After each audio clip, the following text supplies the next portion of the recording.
جناب جمع کرنے کا کیا طریقہ ہے؟ تو کیا یہ تقریر کے اندر ہی بتا دیتے ہیں کہ یہ طریقہ کار ہے؟ بھائی شرم و حیا کی بات ہے یہ. اسی لیے حضور علیہ الصلوۃ والسلام نے فرمایا تھا کہ شرم و حیا نہیں ہے تو پھر جو مرضی کر. جب شرم ہے ہی نہیں تیرے اندر, حیا ہی نہیں ہے, اے دیوبند کے عالم تیرے اندر جب حیا ہی نہیں ہے تو پھر جو مرضی کر. پھر یہ ہے وہ معاملہ کہ یہ ان کے کابرین تھے, مفتی طارق مسعود, یہ جناب مفتی تقی عثمانی, اور یہ الیاس کمن صاحب, اور یہ بڑے بڑے دیوبند کے مولانا صاحبان, ان کے کابرین ایسے تھے تو ان کے بچے کیسے ہوں گے وہ آپ کے سامنے ہیں. اور یہ تو پھر بہت آگے نکل گئے نا. جب شرم ہی ختم ہوگی تو پھر یہ نبی کی توہین تک آ گئے, یہ جناب اللہ کی توہین, قرآن کی توہین تک یہ لوگ آ گئے. کیونکہ شرم جب ختم ہوگی تو پھر تو کوئی بھی چیز باقی نہ رہی.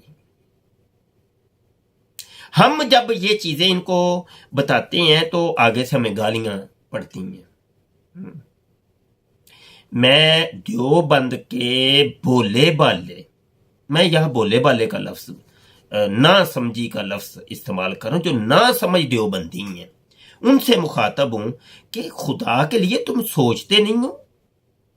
یہ کیا میں نے لکھی ہیں یہ کتابیں؟ یہ میری کتابیں ہیں؟ بتائیے نا. یا تو میں نے لکھی ہوں, میری باتیں ہوں, میں نے کوئی پرنٹنگ پریس لگایا ہو, میں نے کوئی چھاپی ہو اور وہ جناب بیان کیا ہو, تو آپ ٹھیک ہے مجھے گالیاں دیں جتنی مرضی دیں, لیکن یار مجھے گالیوں سے قطن واللہ مجھے کوئی نہ ہی کوئی ٹینشن, کوئی خوف, کوئی دھمکی آپ کی کا ہے ہی نہیں. مجھے میرے اندر وہ چیز اللہ نے رکھی ہی نہیں, الحمدللہ. میں بے باک آدمی ہوں. میں صرف سمجھا رہا ہوں, میں تعلیم کے لیے یہ بات کر رہا ہوں کہ تم لوگ ان لوگوں سے برات کا اعلان کیوں نہیں کرتے میاں؟ کہو یار یہ بغیرت لوگ تھے, بے حیا لوگ تھے, ہمارا دیوبندیت سے کوئی تعلق نہیں ہے, ہمارا کوئی تعلق واسطہ نہیں ہے, ٹھیک ہے. اور جناب وہ بس گالیاں رکھی ہوئی ہیں, مطلب حقیقت دیکھ لیں گے, پڑھ لیں گے, میں ان کو بتاتا ہوں پڑھ لیں گے, لیکن وہ بس اپنے مولوی کو بچانا ہے ان لوگوں نے. مولوی ہمارا بچنا چاہیے, کسی طریقے سے ہمارا مولوی بچ جائے. مولوی پہ ذات نہیں آنی چاہیے. ہمارا مولوی حضرت حکیم الامت صاحب, رشید احمد گنگوئی صاحب نہیں ہو, وہ ان کو تو تتی واہ بھی نہ لگے, تتی واہ نہ لگے ہمارے مولوی کو. ان کو تو ایسے گود کے اندر بٹھا کے جناب چھپا لیں گے, لیکن ان کی کرتوتوں کا کبھی کسی نے کوئی جواب دیا ہو کہ یہ ہمارے مولویوں کی یہ جو کرتوتیں ہیں ان کا جواب یہ ہے, کبھی کسی نے کوئی دیا ہو بتا دیں. آج سے پہلے کوئی کتاب مجھے بتا دیے جی فلاں کتاب کے فلاں صفحے کے اوپر اس کا جواب ہم نے دیا ہے اور برات کا اعلان کیا ہے, اور ہم نے کہا ہے کہ اس مولوی سے ہمارا کوئی تعلق واسطہ نہیں ہے. یہ دیوبند مکتب فکر کے اوپر یہ سیاہ دبا ہے یہ مولوی, بتا دیجئے. اتنے کمنٹ آپ کرتے ہی ہو نا میاں, ایک کمنٹ یہ بھی کر دو, ایک حوالہ ہی دے دو ہمیں کہ جس کے اندر تم لوگوں نے اس برات کا اعلان کیا ہو. کبھی نہیں ملے گا جناب. اللہ پاک تم لوگوں کو عقل سلیم عطا فرمائے اور صحیح العقیدہ اہل سنت بننے کی توفیق مرحمت فرمائے, اور اپنے مولویوں کی کتابوں کو پڑھنے کی بھی تمہیں توفیق اللہ عطا فرمائے. ٹھیک ہے جی, تم لوگوں نے بھی پڑھا ہی کچھ نہیں ہے بچوں, دیوبندی بچوں, تم نے ابھی پڑھا ہی نہیں ہے, تمہیں پتہ ہی نہیں ہے تمہارے مولوی تھے کیا, اصل میں تمہارے اکابرین تھے کیا. ٹھیک ہے, تو بہرحال جی یہ سلسلہ ہمارا جاری ہے, اور دیکھتے ہیں یہ کب ختم ہوتا ہے یہ سلسلہ. رب رکھا جی. In our 4 years course we prepare scholarly debaters who will protect our Muslim people from going astray on the topic of Khatme Nubuwwat, which means Prophet Muhammad is the last and final prophet and there is no prophet after Prophet Muhammad. Upon Prophet Muhammad, Allah's peace and blessings will be there until eternity. We need US $2,000 per month to deliver these champions. We need 24 people who can donate US $1,000 per year.